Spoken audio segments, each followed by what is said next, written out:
Welcome to Moose Plays, everyone. I'm the Liquor Moose, and today we will be going over my first game in brackets for Santa Smackdown 2018. For our top 32 game, we will be going up against ABP, a blue potato. He's a very well-respected and well-known member of the community, as well as a pretty good battler. So we definitely have our work cut out for us, and of course it's top 32. We lose, we're out.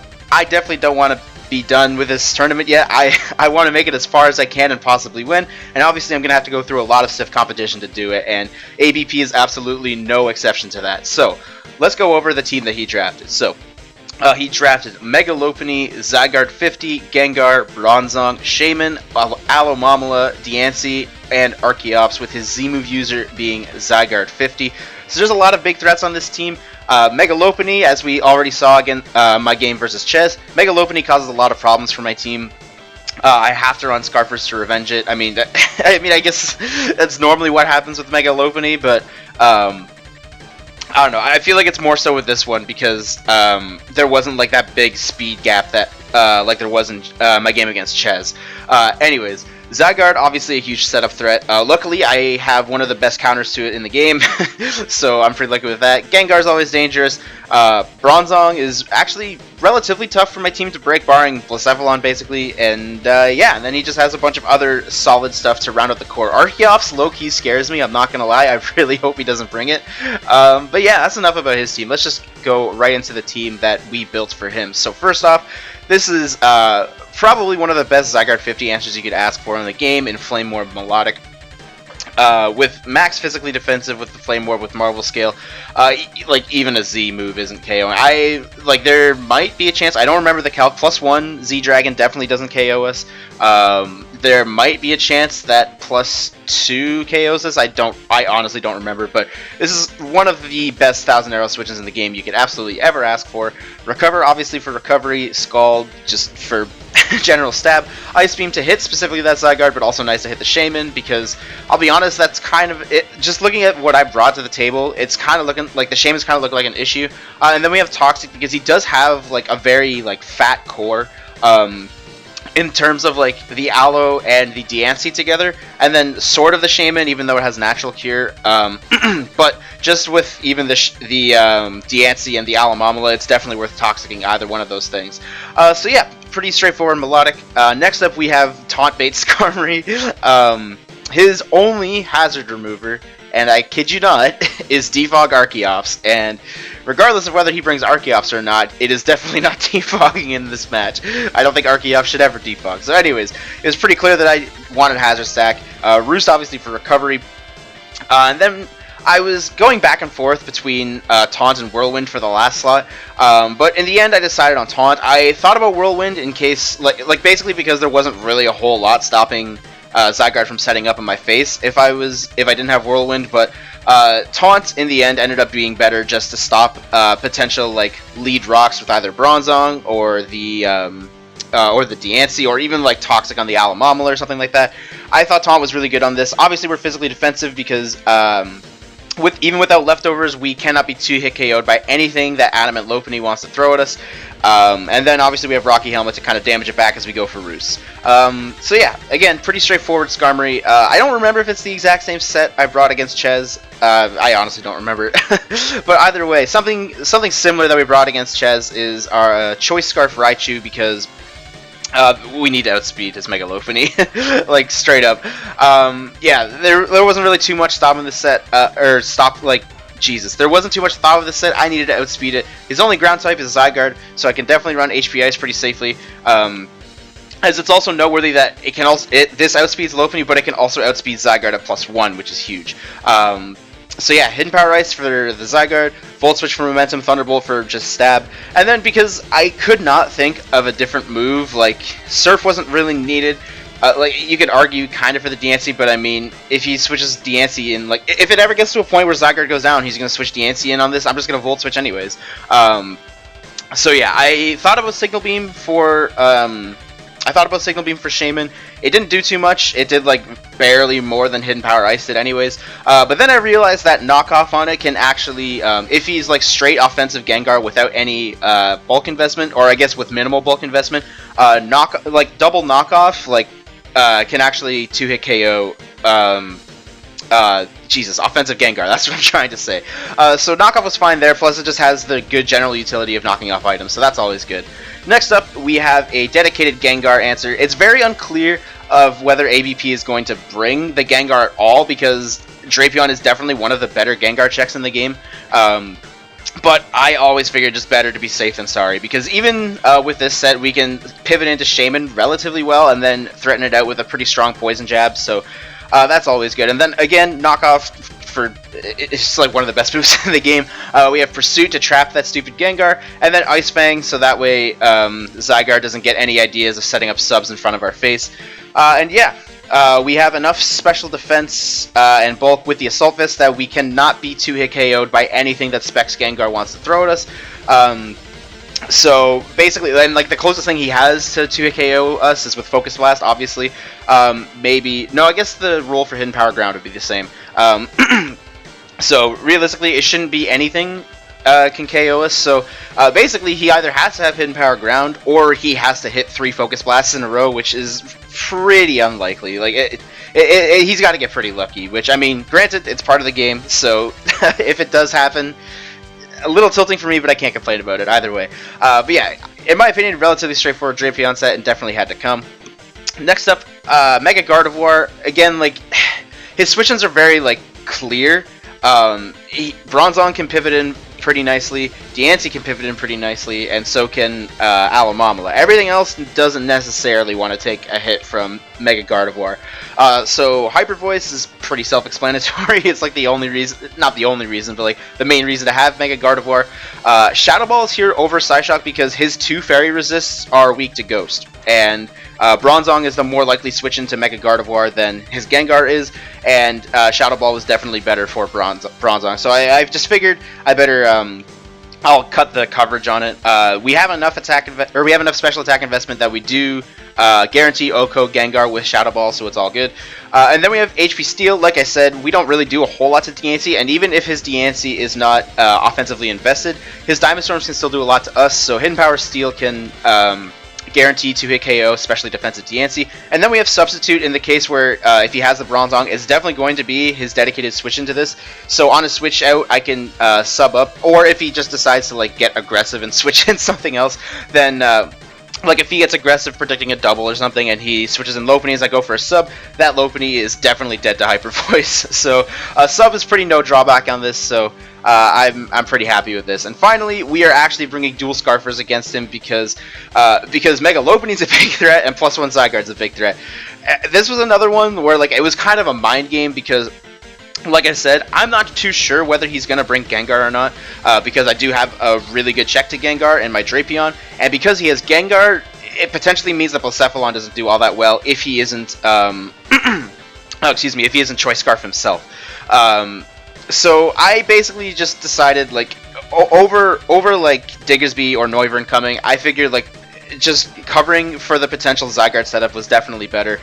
We do have Flamethrower and Shadow Ball for the obvious stabs, Hidden Power Ice for the Zygarde, and then in the case where we don't need the Scarf anymore, I am not really sure if that will ever come up. Pretty much his Gengar would have to be confirmed, not Choice Scarf, and his Gengar would have to be confirmed, not Choice Scarf. His Shaman would have to be confirmed, not max speed, and his Mega Lopunny and Zygarde have to go down. And the reason I'm actually creeping a Jolly Zygarde actually instead of a Shaman, it's very unlikely that he does bring Scarf Shaman.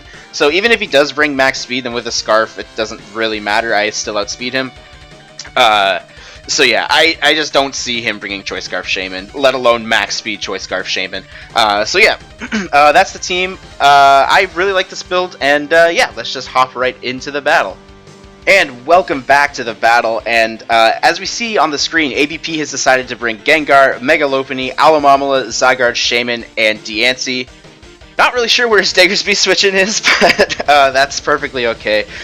Without Bronzong there, it makes Mega Gardevoir's job a lot easier, so I'm perfectly fine with no Bronzong there. So, looking at the lead matchup, I'm perfectly fine with leading Skarmory as, like, the only thing that necessarily has, like, that Skarmory has a bad matchup against is the Gengar, in my opinion.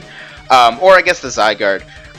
But in the Zygarde, in either of their cases, I do have very good switch-ins to either my Melodic or my Drapion. So as we see here, ABP actually leads with his Megalopony, and that's perfectly fine with me because Skarmory is like my dedicated check to this until I see that he goes for Substitute actually, and I just go and set up my rocks because I thought it was relatively safe, and oh boy, we are in some trouble because like I said in the team builder, I am absolutely taunt bait Skarmory, so I have no way to break this sub. The only thing that I have going for me really is that I do hold Rocky Helmet, so any of his attacks that make contact with me will damage him, which is really good actually because then that guarantee with the sub damage and the Rocky Helmet damage, it guarantee puts him in range of Flamethrower for my Scarflephalon. So theoretically, I'm pretty okay with this trade, even though it's a little scary just because I don't really have a way to break it. So because I want to kind of scout how much damage he's going to do and whether he's Jolly or Adamant, even though it'll be relatively hard to tell, I actually go for the Spike here because like you see on the screen, ABP does not bring hazard removal, so I still go for Spike, basically just to get, I go for Spike just to get it up because it looks good, and he goes for High Jump Kick and actually misses, so that is huge turn 1 hacks, and it kind of, I'm sure whenever hacks happens turn 1, it always puts someone on tilt, so, that's really unfortunate that it had to happen, as he basically just let me get a Spike up for free and like basically made his Megalopony useless. So obviously a great exchange for me, but it's really unfortunate that we couldn't have a cleaner game. I mean, granted, it probably wouldn't have done too much to me and brought, like I said, it would have brought him in range of my Scarflephalon's Flamethrower, so that's kind of fine, but either way, we're going to focus on what's happening now. So seeing that he actually missed the first High Jump Kick, I'm actually going to click Roost to try to, like, because he's this low, he dies to 2, Rocky Helmet hits, so I'm actually just going to click Roost in anticipation of him going for another High Jump Kick, which he does. I mean, the 43% I think is like, it's one of the higher rolls for Jolly. Either way, I couldn't tell, but he goes for Focus Punch here, actually, as I end up going for a second layer of spikes. Since I was at full, I didn't really need to roost, so it was cool tech that he was sub-Focus Punch, but unfortunately, just with the way that basically the hacks ended up playing out, it didn't really matter. So he sends out his Zygarde, and again, I have a very clear switch into my Melodic. With 1,000 arrows damage without burn, we can tell that he isn't banded, but he is adamant, which means he's definitely set up. Whether he has Yachi Berry or not, I'm not too sure.